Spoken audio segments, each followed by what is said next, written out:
Ok, aujourd'hui nous allons voir comment faire une clé USB bootable en 3 minutes. Avant de commencer, nous allons avoir besoin d'une image ISO.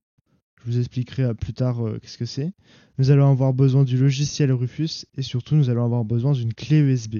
Dans un premier temps, on va télécharger notre image ISO. Ça va être, en gros, c'est ce qui permet de lancer le processus d'installation d'un système d'exploitation.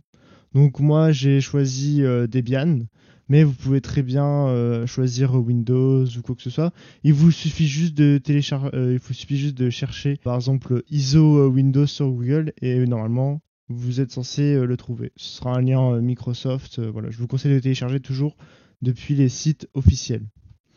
Ensuite, vous allez avoir besoin du logiciel Rufus. Je rappelle aussi que tous les liens seront en description, donc vous n'aurez pas de problème ou quoi que ce soit. Donc une fois arrivé sur le site Rufus, il vous suffit juste de descendre et voilà, vous téléchargez le premier exe. Donc une fois téléchargé, vous aurez juste besoin d'aller dans vos téléchargements. Voilà, comme si vous allez dans le dossier téléchargement. Vous double-cliquez sur le dossier Rufus. Il faut aussi que vous ayez branché votre clé USB avant et que vous ayez bien installé l'image ISO. Donc voici à quoi ressemble le logiciel Rufus. Il ressemble à ceci. En gros, en haut, donc vous allez sélectionner le lecteur.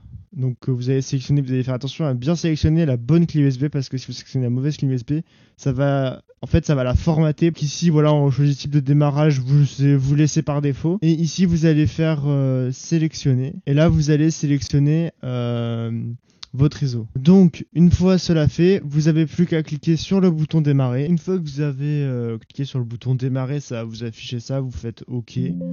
Vous cliquez sur OK si c'est bien la bonne clé USB parce que, comme dit précédemment, ça va totalement la formater. Donc, vous cliquez sur OK. Et maintenant, vous n'avez plus qu'à attendre. Ça peut prendre entre 10 et 15 minutes. Après, ça dépend de l'ordinateur. Nous, on se reprend une fois que la clé est créée. Donc, une fois terminé, vous pouvez cliquer sur le bouton fermer juste ici.